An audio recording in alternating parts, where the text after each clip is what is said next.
C'est que tu vois, par exemple, SpaceFox, j'ai jamais pris 1 euro personnellement sur SpaceFox. Bon, le service clientèle, etc., j'étais vraiment partout, mais ça me rendait dingue. Et c'est là que les emmerdes commencent. Beaucoup de sacrifices, et ça a été surtout beaucoup trop pour mon état psychologique. On a emprunté 150 000 euros, il nous reste 118 000 euros à rembourser. Ah oui. En 2019, Amixem annonce lancer sa marque de vêtements SpaceFox. En 2023, il laisse tomber la SAP, décide de déstocker tous ses vêtements et se retrouve endetté à plus de 100 000 euros. En 2019, Squeezie avait aussi lancé sa marque de vêtements Yoko. Elle aussi a disparu 4 ans plus tard. En 2019, c'était également le youtubeur Matt se fait des films qui s'était chauffé à lancer Relix, sa marque de vêtements. Et cette fois, en seulement un an, en 2020, il décidera d'abandonner le projet. Et avant eux, il y en a eu plein d'autres des youtubeurs qui ont sorti des marques qui ont duré le temps d'un snap, comme Darwin Rodavner ou Zivest de From Human to God pour nos amis Lego Muscu. On peut aussi citer Forrich de Micode pour nos amis les mangeurs de cartes graphiques. Tout ce que j'aime, c'est manger des cartes graphiques, des clés USB. Malheureusement ou heureusement, ça dépend si t'es un hater ou non, mais des marques de youtubeurs qui disparaissent du jour au lendemain, c'est pas rare du tout, c'est même plutôt la norme. Alors déjà, pourquoi tous les youtubeurs se sont mis à lancer des marques de sap? Mais surtout, pourquoi elles ne durent jamais dans le temps? Et bah, tu l'as deviné, on va essayer de comprendre tout ça dans cette vidéo.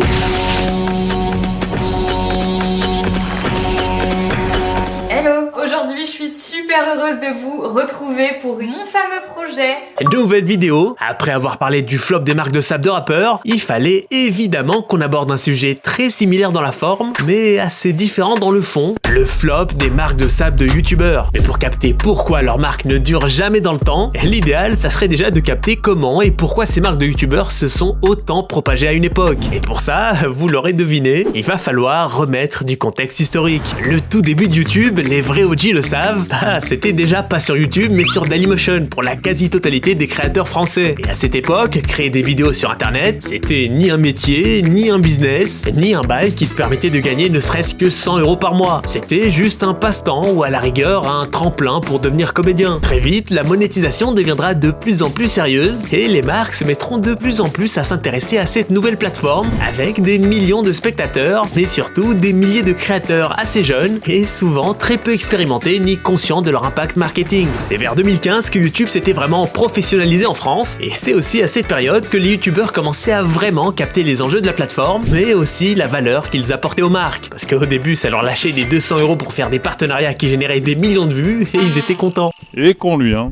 Mais il est drôle, très drôle. Mais c'est aussi à ce moment-là que beaucoup d'entre eux ont commencé à se dire si les marques sont prêtes à me payer des maxi quicheta pour mettre en avant leurs produits, c'est qu'ils doivent en vendre. Et dans ce cas-là, pourquoi ne pas vendre mes propres produits? Bon Dieu, mais c'est bien sûr. Un des premiers à se lancer dans le marque de vêtements game, c'était Cyprien avec sa marque Narmol, une marque à la fois un peu merch avec des refs à son univers, mais aussi des bails un peu humoristiques. Ouais, voilà quoi, c'est l'humour de Cyprien et de 2016. Et donc on a un sacré combo là. Ça marchait plutôt bien pour l'époque et il a probablement très bien becté avec Narmol. Au départ, dans l'arrivée des marques de youtubeurs, on était beaucoup dans le merch parce que déjà c'était beaucoup plus simple, mais aussi parce qu'à cette époque, il y avait énormément le côté parasocial qu'on voit un peu moins aujourd'hui. Les gens étaient très fans de leur youtubeur préféré. Ça allait dans les conventions comme la Paris Games Week pour rencontrer leur star préférée dans la vraie vie. Pour ceux qui se rappellent de cette époque, c'était vraiment un événement en place. Les gens y allaient en masse, ça bougeait de toute la France pour y aller parce que c'était encore nouveau. Il y avait cette starification des youtubeurs et tout le monde voulait avoir sa petite photo avec Cyprien ou Squeezie. Aujourd'hui, des influenceurs, soit il y en a plein et on s'en bat un peu les couilles d'eux, soit carrément ça les déteste et ça les prend pour des escrocs. Clairement, si demain je vous dis venez on se pète, je vous signe des autographes et on fait des photos comme ils faisaient à l'époque, il y aura peut-être 20 books qui vont débarquer, dont probablement le PDG de Puma qui va venir m'attraper le callback. Je peux plus aller nulle part.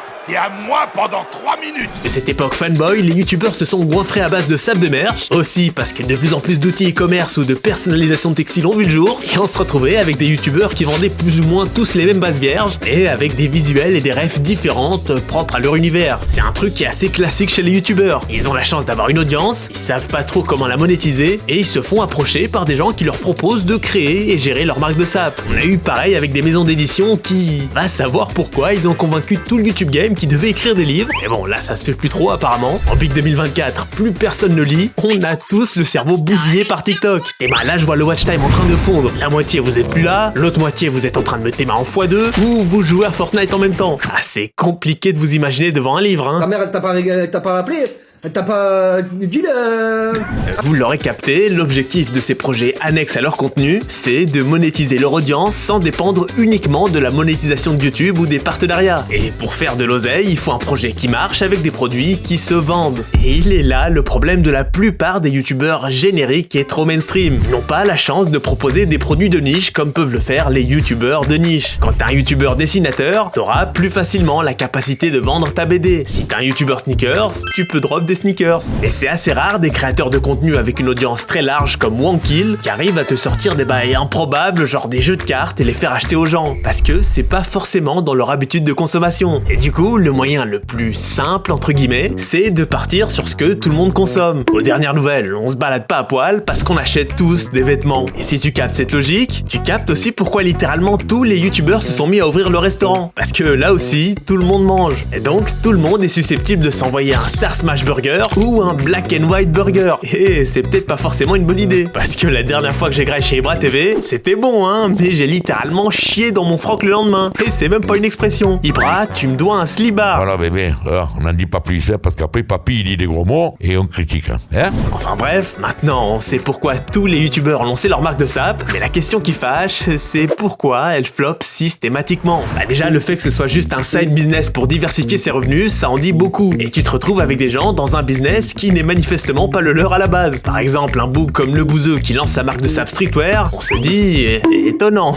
Et souvent, comme pour les restos ou les livres, il y a des gens derrière ces projets, que ce soit des individus ou des sociétés. Pour le cas de Le Bouzeux, derrière sa marque, c'est un boug du nom d'Arman qui, avant d'être pote avec Le Bouzeux, il avait tenté de percer sur le YouTube game Sap et Sneakers avec un de ses potes et en solo. C'était un peu censé être la relève de SoStyle. Malheureusement, la sauce n'a pas pris comme prévu. Et il avait d'ailleurs déjà tenté de lancer une marque en solo à cette époque qui n'a pas spécialement marché non plus. C'est lui qui s'occupe plus ou moins entièrement des collections de sa marque. Enfin, lui et sa daronne, puisque c'est sa daronne qui s'occupait de faire des rendez-vous à la banque, créer le contrat Colissimo et tout le schmilblick. Et Le Bouzeux dans l'équation, c'est plus ou moins juste le mec qui met le bail en avant et qui valide le taf. C'est pour ça que la marque de Le Bouzeux ne fait pas du tout penser ni à son univers, ni à sa façon de se saper, mais plutôt à Arman qui s'inspire des micro-trends TikTok du moment pour créer des pièces qui pourraient plaire aux férus de streetwear qui follow Le Bouzeux. Derrière Yoko de Squeezie, c'était surtout un moyen de faire becter son frère avec ses illustrations. Derrière Narcissique de Prime, même si on sent qu'il est pas mal impliqué dessus, lui aussi il a d'autres projets à gérer. C'est pour ça que t'as un certain Franck C, qui avait déjà lancé sa marque au Portugal des années plus tôt, qui gravite autour de lui pour gérer pour lui la relation avec ses usines au Portugal. Il a aussi son graphiste, un centre de logistique qui s'occupe de chips et bails, et déjà là ça peut nous donner une piste des raisons de la disparition prématurée entre guillemets de beaucoup de marques de sap de youtubeurs. Dans l'idée c'est sympa au début, ils ont une vision qu'ils avaient trouvée pertinente, mais plus ils avancent, plus ils se rendent compte qu'ils ont d'autres choses à foutre que de gérer une marque de sap. Et c'est pas vraiment un bail qui les fait vibrer. C'est ce qu'expliquait Vince il y a pas si longtemps sur sa vidéo. Mais aussi, Matt se fait des films après avoir arrêté sa marque. Le bail n'avait pas spécialement flop, c'était juste pas son taf et il voulait plus s'en occuper du tout. C'est d'ailleurs aussi ce que Cyprien avait commenté sous sa vidéo. Au bout d'un moment, il en pouvait plus. Là je n'en peux plus, je suis en bout du rouleau.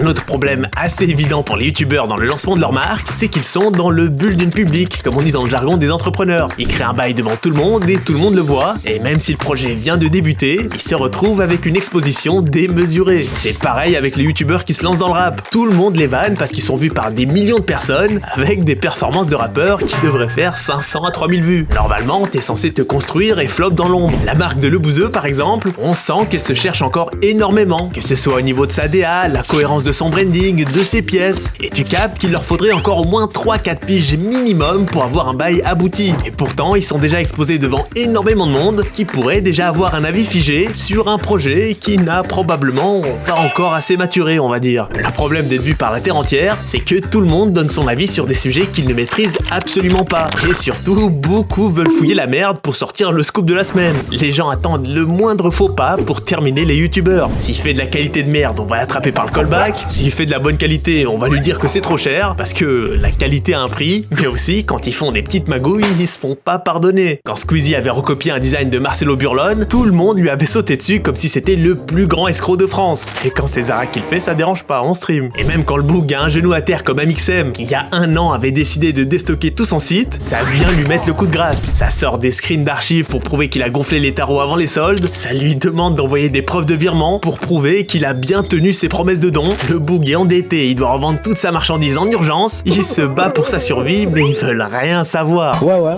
le monde monde de méchants. C'est tout ça les problèmes des marques de youtubeurs. Ils sont sur un terrain miné, les gens sont méfiants, tout le monde attend le moindre faux pas, ils arrivent sur un domaine qu'ils connaissent absolument pas, avec une compréhension assez approximative de l'industrie du textile, ou même de ce qu'est une marque, une DA, un branding, et apprendre et mettre en place tout ça, ça se fait vraiment pas sur un coup de tête, et c'est surtout très prenant. Donc si tu lances ta marque devant des millions de personnes, faut vraiment vouloir le faire. Et alors, est-ce que les marques de youtubeurs, c'est forcément flopesque? Eh bah, le design, c'est assez subjectif, mais pour ce qui est de la qualité, pour donner son avis, il faut quand même essayer. Du coup, j'ai commandé un t-shirt chez la marque Tous Imparfaits de Tev ici Japon, et un survêt chez Narcissique de Prime, et franchement, on peut difficilement s'en plaindre. Chez Tous Imparfaits, on a un t-shirt en coton made in Portugal, t'as une petite couture tout le long du dos, carrément il s'est chauffé, il nous a cousu la languette à la Margiela, pour 35 €, c'est très honnête. Alors c'est écrit made in Portugal sur le site, mais rien sur le t-shirt, c'est assez étonnant, mais la finition est clairement au rendez-vous. C'est pareil pour le survêt de Prime, qui lui aussi fabrique au Portugal, mais avec un pricing un peu plus élevé que Tous Imparfaits. Après, il y a quand même plus de recherche dans le branding et le design, mais là aussi, l'exécution sur le produit que j'ai acheté est aussi très bonne. Et en vrai, aujourd'hui, la plupart des marques de sable de youtubeurs, elles font très attention à sortir des produits de qualité pour pas se faire allumer sur les réseaux. C'est fini l'époque de SoStyle qui revendait des bails approximatifs tout droit sortis d'un grossiste turc. Bon, évidemment, il y a toujours des bails un peu bancals, genre Tristan de Feuillet Vang qui nous sort des bails de print on demand, ou Dr Nozman qui vend des varsity jackets à 20 €.